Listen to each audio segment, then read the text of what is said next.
Right now it's about 53, 54 degrees.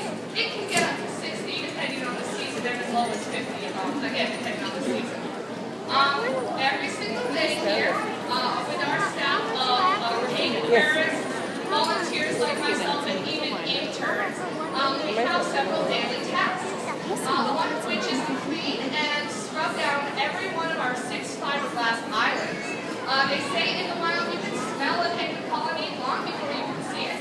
So just to make sure you guys all have a pleasant experience, we spray down all of the loose particles of guano and feathers that collect on the islands and scrub it with a veterinary grade disinfectant. It does dissolve in salt water, so don't worry, it's perfectly safe for our birds and for ourselves. Other things that you might see us do if you get here early enough in the day, you might see us skimming feathers out of the water, scrubbing algae off the floor or off the islands, or even vacuuming the bottom of our tank. Another thing that we do on a daily basis is we can feed all of our almost 85 birds twice a day, once at 9 o'clock and once again at 2:30. So I suggest that if you are still here at the aquarium at that time, you stick around and watch because it's quite fun to watch. Some people ask me, Julie, why is it that you can't feed all the birds? It seems like it's a really arduous task. It takes a lot of time. Why don't you just let them have at a bunch of fish? Well, there's a couple of reasons why we do this. First off, it gives us a good once-over of our birds every single day to make sure they're not displaying any symptoms of illness or injury. And also it helps us to monitor their food intake. Most of our birds are not on strict diets as far as how much they can eat. There is one bird in particular who is, because he tends to overeat. But more so that we can tell when the penguins may or may not be going into their molt session. Penguins molt only once a year. It's called a catastrophic molt. Most birds lose their feathers here and there throughout the year. But because penguins rely on their feathers to be waterproof and warm while they're in the very cold water, they do only lose their feathers once a year, and it takes about 2 to 3 weeks. And while they're losing their feathers, while they're molting, they are not waterproof. So in the wild, they wouldn't be going in the water to feed. So therefore, in the weeks leading up to their molt, they'll engorge themselves on food and often double their body weight so that they can get through that catastrophic molt without losing too much of their healthy weight. Okay, so some people say to me, Julie, you must be a genius being able to hand feed every one of these birds and know them all by name. And I say, well, yes, I am. Pause for laughter. I say, well, yes, I am, but we also have a very neat trick here that we use in the aquarium. All of our penguins have bracelets. For instance, this penguin right here, she's got a red bracelet on her right wing, and because of that, I know that her name is Dassin. Dassin was named for a penguin breeding island. So every single one of our birds has a unique bracelet, either on their left or right wing, that tells us what the bird's name is. So we don't just use the bracelet to tell what the names are, we also use them to determine what the sex of the penguin is. If you're looking at a penguin, you notice males, females, there's not really any good way to tell them apart. What we say scientifically is that they are not sexually dimorphic. This means males and females have the same external anatomy, and there's really no good way to tell just by looking at them whether it's a girl or a boy. So what we do here at the aquarium, anytime we acquire a new bird, whether it's through our breeding program or through training with another zoo, we'll take a small DNA sample, in the form of a blood sample, and get that tested to tell us 100% whether that bird is a male or a female. Once we know that for sure, we can put a bracelet on the left wing if it's a male, and the right wing if it's a female. One way for you guys to remember that is that girls will always right. Good crowd today, laughing at my jokes. There is one other reason that we have bracelets on the birds. Occasionally, when we have 2 birds that are mating pairs, that is, that they have successfully bred here in the aquarium in the past, we'll try to make sure that they have the same color bracelet on opposite wings. So if you do see 2 birds of the same species that have the same color bracelet on opposite wings,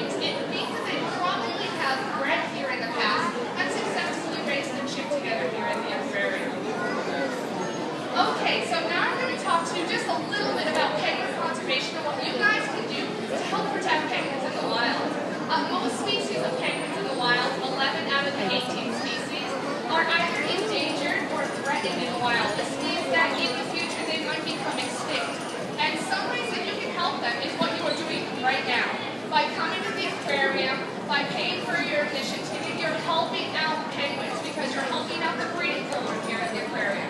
You're helping out programs like SANCROP, which is the South African National Foundation for the Conservation of Coastal Birds, which helps protect penguins during oil spills. Because New England partners with them, and we give a lot of money and a lot of volunteering time to them when we do have rescue efforts for oil spills. So just by coming here today and patronizing the aquarium, you're helping protect penguins. If you want to go a step further, you can do, again, what you're doing right now. Listen to my talk. Learn about penguins and increase your knowledge of them, because then you can take that knowledge and spread it to your family and friends and get them excited about helping penguins and tell them some of the things that they can do. And we can all be penguin ambassadors in this way. And some other things that you can do are things which you may or may not be doing already. You can live what we like to call here at the aquarium a blue lifestyle. Try to reduce your use of oil, because if we reduce our use of oil, then we're reducing the chance of an oil spill. So, conserve energy by turning off the light when you leave the room. Try to commute to work in a sustainable way, such as carpool and public transportation. Walk or ride your bike if you don't need to drive. All these little tiny things add up to a safer planet for our penguins. Okay, and now I'm going to talk to you a little bit about penguin anatomy. What makes penguins so cool? So, who can tell me what type of animal penguins are? Birds. I heard it somewhere. I'm not sure who said it, but whoever said it is very smart. Penguins are birds. And does anyone know what birds and only birds have in common? What characteristics they all share? What? No, not all birds can fly. Feathers. All birds have feathers. I like it. They're cute. All birds have feathers, and only birds have feathers. And like I said before, penguin feathers are very important. They help keep them dry in the water, and they help keep them warm in the water. So even though most people picture penguins on these nice ice floes and icebergs and Antarctica, only 2 species of penguins actually live there. All species of penguins live where there is cold water, because that's where the food that they need to eat lives. Some species of penguins, like the ones that we have here, are temperate species. This means they live in environments that are very close or similar to that of New England. And there's even one species of penguin that is a tropical species, and they live where it's warm year-round. But they all do have that cold water that they need to stay warm and dry in. So the penguin's feathers are specialized to keep them warm in the water.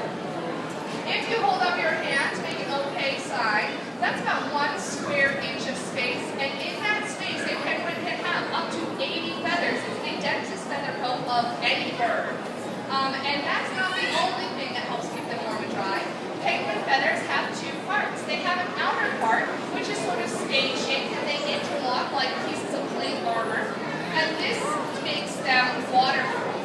The water does not actually touch the penguin's skin as long as their feathers are in good condition. The undercoat of each feather is soft and fluffy like down, and that helps trap their body heat against their skin. So the outer part of the feather keeps them dry, and the inner part of the feather keeps them warm.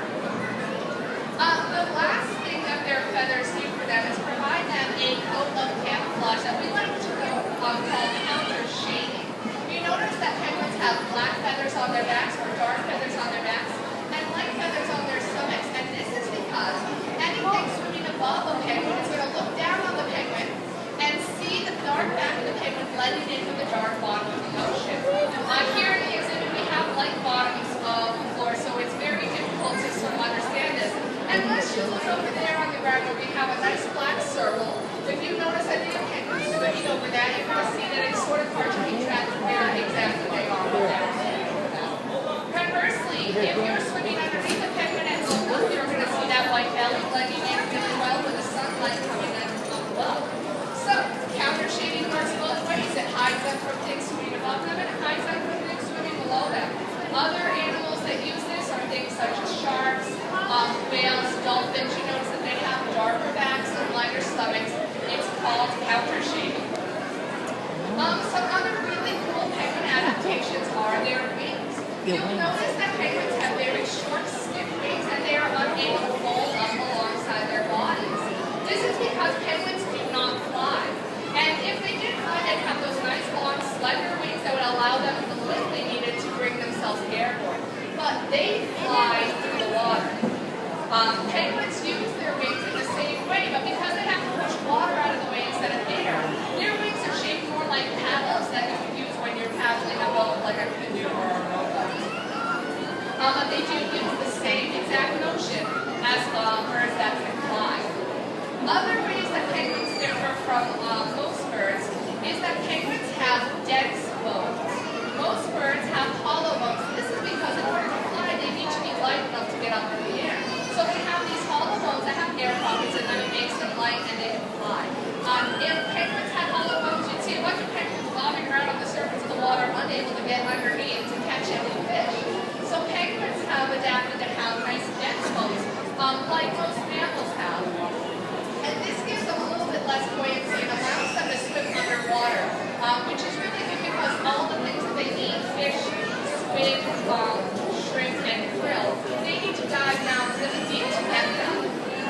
And the last thing that's pretty neat and unique about penguins is the location of their feet. As they show you, their feet are all the way down to the bottom of their body. Unlike most birds that have it centered somewhere in the middle of their chest, even other birds that can swim, such as ducks and geese, have their feet farther up in their bodies than penguins do. So, although this makes them waddle something awful when they're walking out on land, it's actually much better for them in the water. They have a much more streamlined shape that can allow them to swim at speeds up to 20 miles an hour. Generally here in the aquarium, you'll see them cruising along at around 5 miles an hour, but that's still faster than Michael Phelps can swim, so they're pretty good at swimming in the water. And also, their feet act as a sort of rudder system for the penguins. They can put them to the right to turn one way, put them to the left to turn the other, or even throw both feet out at once in order to come to a really abrupt stop. And as you can imagine, if you're chasing down fish and trying to avoid predators such as sharks and seals, you'll want to be very nimble in the water, and our penguins definitely are. Okay, now I'm going to talk to you about the 3 different species that we have here, starting with our African penguins because they happen to be convenient for you. Can anyone tell me where they think African penguins might live? South Africa. They do. They live in South Africa. They live off the coast of South Africa and Namibia and some of the surrounding coastal islands. That's why they're called African penguins. They're also known as harlequin penguins, and this is because they're a species of banded penguin. If you look at any of their stomach, you'll notice they have that nice flat band coming across their chest, along with a series of dots. These dots act as a sort of fingerprint for the penguin. You can actually identify a penguin simply by memorizing the spot pattern on their stomachs. For the most part, they're way too many penguins for us to memorize here, but there are a few that sort of stick out. Sinclair, for instance, has so many spots on his stomach that he actually has an almost all black stomach. You'll see it probably on the other side of this island over here. But for the most part, we do rely on the bracelets to tell the penguins apart because it would just be too much to have to memorize very minute different spot patterns. African penguins are also known as jackass penguins or beach donkeys, and this is because their vocalization sounds a lot like the braying of a donkey. Sometimes first-timers here to the aquarium ask us where the donkeys are, and we point to the penguins and they're confused, but I promise you that's the noises coming from these guys, as funny as that may sound. African penguins are unfortunately one of the species that is endangered in the wild. They are so endangered that scientists predict that if their current drop in population does not change, they will be extinct within the next 10 to 15 years. So again, just by being here today and listening to my lecture about penguins and learning a bit and going home and telling your friends, you're going to help out our penguins and keep them around for more generations to come so that they can also enjoy them. Because of this, we do breed our African penguins. We follow what's called a species survival plan, which is sort of a rule book based on the genetics of the animals that we have to make sure that we're breeding the 2 best penguins to keep the genetic population very healthy. We do breed all 3 species of the penguins, but the Africans are of most concern to us because they are endangered in the wild. The next species of penguin I'm going to discuss is the little penguins. They're located to my left all the way down to the end of the exhibit over there. Little penguins, as their name suggests, are the smallest species of penguin in the world.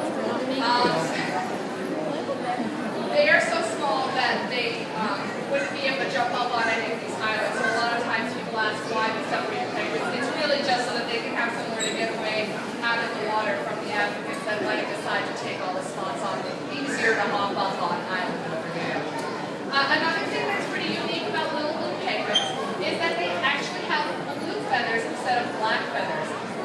So it's not just a trick of the light if you see something that there's blue light shining off of them. That's the color of their feathers.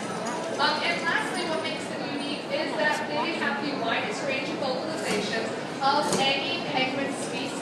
They can chip, chirp, squeak, squawk, whistle, and even growl. And they get so loud at times that our divers inside the giant ocean tank have said that they can hear the little blue penguins when they really get worked up into a tizzy. So when it starts to get loud in here, blame it on the little blues. They might be small, but they've got big mouths. The last species of penguin I'm going to talk about are called the southern rockhoppers. You cannot see them if you can see me. They're on the other side of the giant ocean tank from where I'm standing, directly before the Marine Mammal Center. Southern rockhoppers are native to Chile, Argentina, sub-Antarctic islands such as the Falkland Islands. And they are different from the other two species in that they are very colorful. They are a crested species. This means they have the yellow crest feathers above their eyes. They have bright orange beaks and nice pink feet.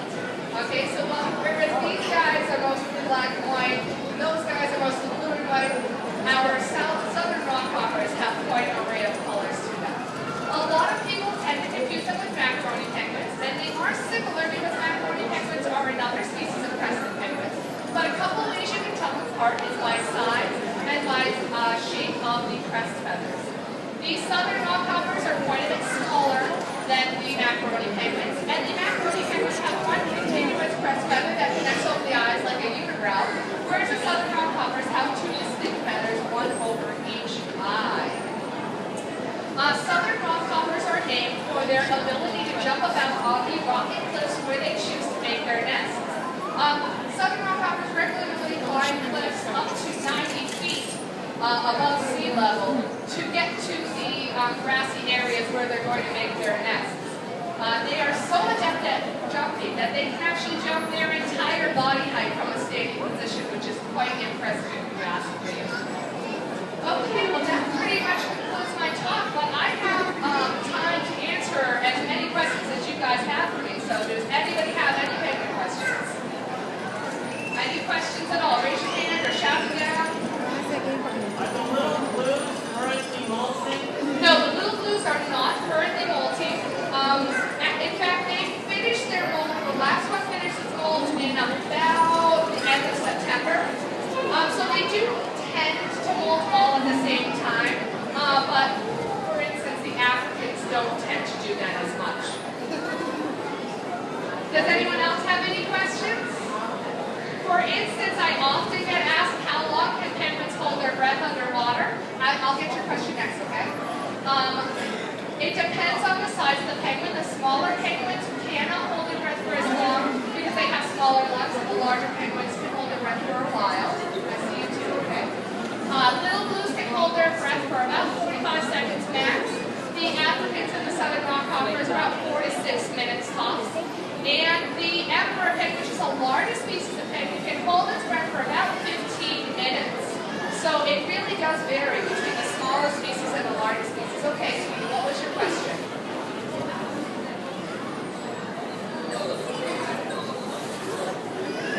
How deep is the tank? How deep can penguins dive? I'm not sure. It probably depends on how fast they can swim down, because they can probably only swim down for half the amount of time that they can hold their breath. But I think it's probably around 30 to 40 feet in the emperor penguins, which is pretty deep. Okay, what was your question?